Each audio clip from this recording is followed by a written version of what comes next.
IRC2 will be the next start at 1:10 and we've got 79 boats in Class 2 with the hot favourite Courier Vintage or Courier Vintage Jerry Trentezeau from France, the MC34. Also, first 40, La Réponse Rourke Admiral Andrew McIrvine, second place for the Rourke Season Championship at the moment, La Réponse. And Oyster 48 is Scarlet Logic, which is Ross Appleby. Very good in Class 2. Grand Soleil Trustmark Cocker, former Rourke Commodore Peter Rutter. And you got A40 Stamina, Michel Peretti. And there are 15 first 40.7s in Class 2. Yeah, the 40.7s like a good race. They'd be quite comfortable, I think, to do the Fastnet. Bad for them. And I think our youngest sailor Hugo is in Class 2 as well, so we'll watch out for him. Got British Soldier in Class 2, which is the J111. Yeah, EOS is Angus Stewart and a Land 410, racing with his family. There's a lovely story about how he's one of the youngest, or if not the youngest competitor in the race this year. Yeah, he's what, 13, isn't he, I think? Angus Stewart is 12. Yes. And yeah, he's from Glasgow, and they're taking part, well, Angus is taking part in his first ever Rolex Fastnet Race, so good luck to him. Also, Bella of London is... yes. Got to watch out for Bella, Grand Soleil, with the governor of the Cowes Radio House aboard, Mike Batchelor. Yes, Mike's there. We'll try and find her. Where's Bella? She's Bella of London, GBR 8750. GBR 8750 50-footer. Just a few patches of sunshine here at the outer end of the line, but it's a bit sunny and cloudy down to the west. Another big grey cloud over the island, and probably going to dump some rain on Simon Viger, as it should be. Oh, no. More? More, afraid so. Great. Looks like it. Now, the 40.7's out here. With just a few seconds to go to their 10-minute gun,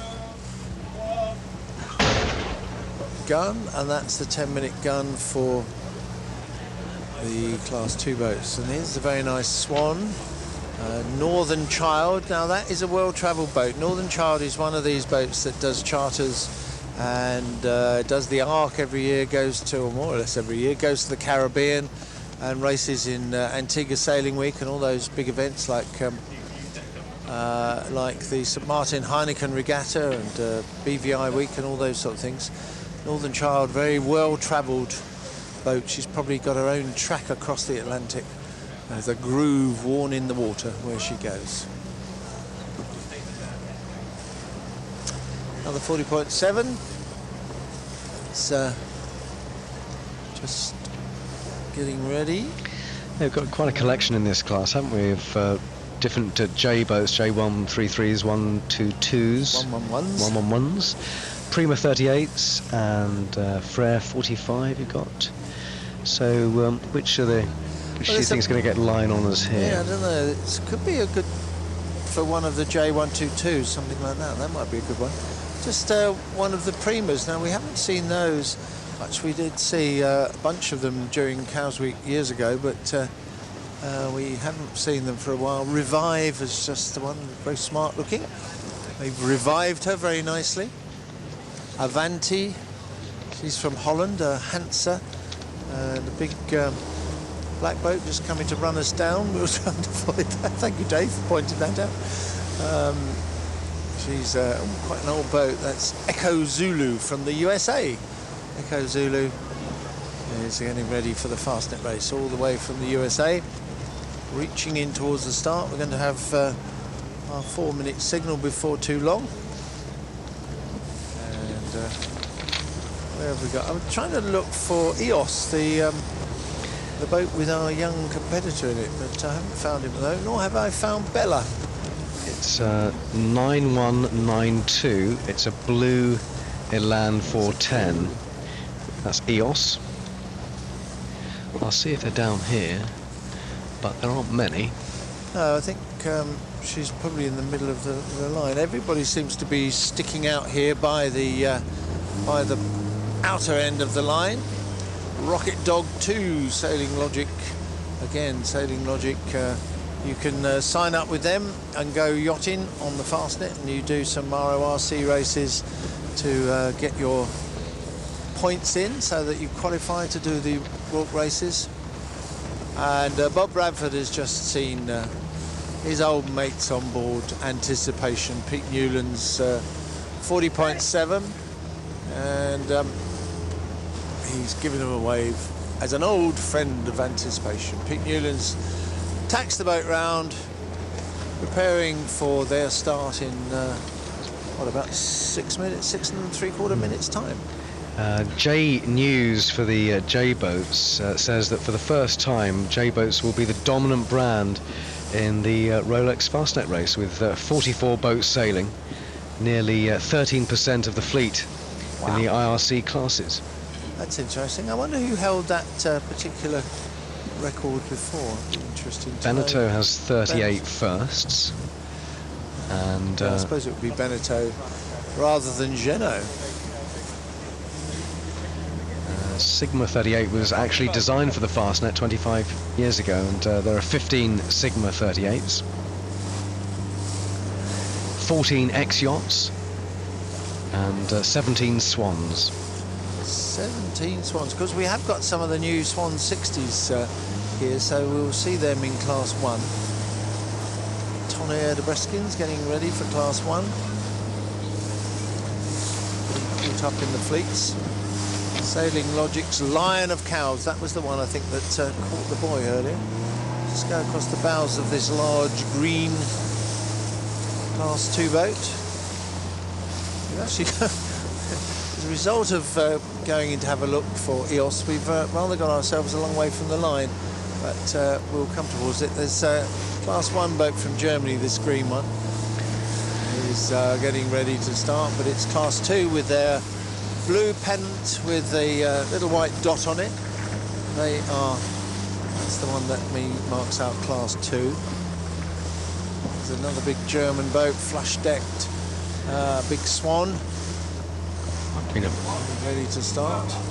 I've been a little remiss with our email correspondence, but thanks very much for the emails to studio@calsradio.co.uk and our Fastnet Radio address as well. And this is from Duncan Wells. Thanks very much, Duncan. Dick, good stuff as ever. Jolly Breeze is a French pilot cutter, not an ex-fishing vessel. Ooh, built by Albert Permel, the Le Havre yard in 1913, so she is 100. All the best from Duncan. Thanks very much, Duncan. Happy birthday to you, happy birthday to Jolly Breeze. And Jolly Breeze was well ahead of Duet as they beat down, but unfortunately she's not the best boat to windward, it has to be said. But she's getting on down there, and the tide will be helping them very shortly. This is the preparatory signal for Class 2. 4 minutes to go. And an email from Jackie McLean. Thanks, Jackie. Please can you say good luck to Lila, or Lila, Simon De Pietro and Ian Martin for the Fastnet with my friend Rob Vorman on. Thanks very much. Happy to do that. Class 2 with a minute to go to their, 4 minutes to go to their start. And we'll hear their minute hooter. There's a lot of ribs out here supporting them. A few photographers and a lot of ribs with a lot of people on board watching the starts. And the starts have been quite interesting out here because they have been coming in from the mainland, from the Fawley chimney towards the line and building up and trying to sort of force their way around the round the limit mark for the line, the mark that indicates the end of the start line. Tide pretty slack now. Is it lapping at your feet down there at the squadron? Not quite yet, no. It's nice and sunny. That rain that you were looking forward to down here has not happened. That's a shame. This email from Emma. Jolly Breeze, you have it wrong. Please announce that Jolly Breeze is celebrating her 100th birthday this year and is the only boat to have won the Fastnet 3 times. Thank you. From the skipper's wife, Emma. So that's... Thanks very much, Emma. That's what Ran is trying to emulate then, because Ran has won the Fastnet race twice and Jolly Breeze 3 times.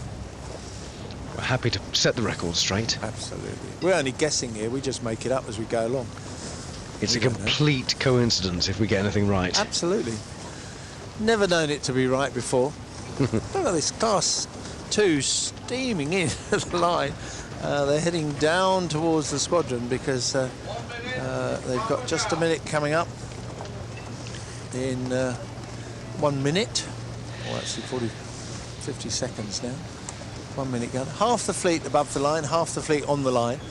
So there's going to be a bit of bumping and barging at the outer end here.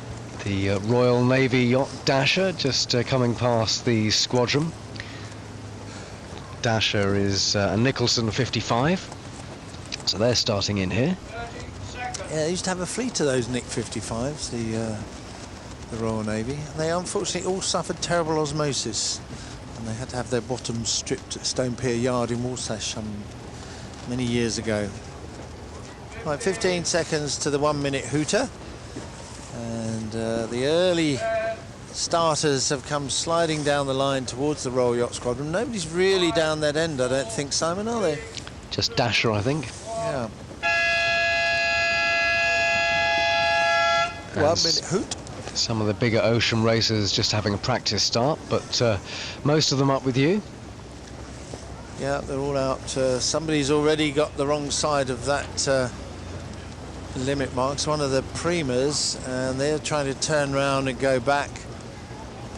But they're going to have to be careful that there's enough room. Now, Avanti, she's got in there very well. And there's GBR 133N, very smart, sort of silver-coloured J133, very posh indeed. And they're coming down the line, 40 seconds to the start. Oh, there's an F40, a Beneteau F40, first 40. Really just found a bit of a gap, and he's got to do a bit of a sharp turn to get round before she clobbers that J122, but she manages it. Gala there with her red hull, right on the buoy. And recall, because that F40 we saw, GBR 42N, she was over and she's got to go back and restart. Gala got a very nice start there. That is a French boat with a maroon hull, just nicely in the sunshine there. She got a good one, but that GBR 42N's got to go back. Somebody else perhaps over the line, but definitely that particular one. Avanti in the middle of the line. A good start. They're already starting to head off to the north shore of the Solent, the Great Britain itself, rather than the Isle of Wight. Hearing Cows, Eccentric Ripper and Dasher, the two starters here at the inner limit mark, but a big gap to then the main fleet in Class 2 much further out. Yeah, they're out here. Avanti got away nicely in the middle of the fleet. A lot of them still heading out to the middle. I think the tidal advantage from going into the North Island is probably less now, because the tide easing a lot. Eccentric Ripper from Holland coming back to restart, but Dasher is underway, and then it's 2722 starting here in Class 2. Still boats heading for the mainland, but the vast majority still heading out into the middle of the Solent. What happened to that J133? There we go. She's very nice looking, very simple boat. Oh, excuse me. Bless you. Oh dear. Any sign of 9192, the blue Elan? Oh, sorry, just having a nasty sneeze there. Yeah. No, 9192, trying to find her. We're also trying to find Oops, I've turned myself down. There we go. Bella is Bella. 8750. So off go those boats in Class 2 in the sunshine. No, we can't find Bella, nor have we found EOS. Must be here somewhere. There's an X40 GBR 1010L. She's going well. Crew packed on the rail. And some of the crews, you see boats with sort of 8 or 10 people on. Some of them just 4 or 5. There's a great difference of opinion about whether you should have a fully packed crew or just a smaller number. Here's a two-hander in Class 2. That's Warhorse, French boat, FRA 28465. A two-hander in Class 2. Hard work to sail that one. Zinska is 1010. The X40. Ah, yes, that's her. Yeah, indeed. Zinska. She's done well in Cowes Weeks past. She's just behind Avanti. Avanti got a very good start and has continued going very nicely. Just behind me is that J133. Just a silver hull with a grey mainsail and a white jib. Oh, lovely sight in the sun. All sorts of boats. The Beneteau 40.7s mixed in here with some bigger boats. We have now I think the tide is such that they can manage to go down the centre of the Solent if they wish. They don't have to hug the banks and try and get out of the tide. That two-hander Warhorse going very nicely in the sunshine. EOS 9192. We just saw her on the live web stream pictures, actually. So the camera's there on the Royal Ocean Racing Club website, the Fastnet website, picking out EOS with the young lad there who's just 12 years old and taking part in his very first Fastnet. Angus Stewart from Glasgow. So that's EOS. That's 9192. That silver boat we were talking about is called Apollo. Very pretty J133, but right on her hip is Scarlet Oyster, the Oyster centre cockpit Oyster with the red hull. And she's going very nicely. That's a big headsail from Dick Batt over there in Bosham. I know his loft was big enough to do that. Scarlet Oyster of Southampton. Used to be sailed by Andy Dare when he used to sail that boat for the Ellen MacArthur Trust. A lovely sight in the sun now of all the boats heading towards the mainland. There's a pink boat there, a two-hander. Very bright pink hull shows up, but it's the first boats have actually tacked off the shore now in Class 2. The pink one is called Rare. Oh, that's right, Rare. She's Figaro, isn't she? Yes. I wonder why she didn't sail with the Figaros. Because she won't do terribly well on handicap. Here's a Russian boat, one of the up-and-coming sailing nations now. Russia is putting a lot of money into their sailing. We'll see some of their Swan 60s a bit later on. Somebody's lost a hat already. Oh, it's a sun visor. Junique, a two-hander with a black mainsail. She's a J133 or J122, but she's from Holland. Ned 7244. I bet the race officers like her. She's got a black mainsail with dark blue sail numbers. That's very obvious. But Junique going very well indeed. There's just two crews sitting up there on the deck as they steer the boat to windward. And the Russians are coming, giving us a wave on Russ 404. Don't ask me to pronounce it because half the letters are back to front. I think it actually does say it in sort of English on the back. Yes, it does. Well, you can't pronounce that. It's K-N-Y-A-Z. Nyaz of Moscow. As a Russian RUS 404.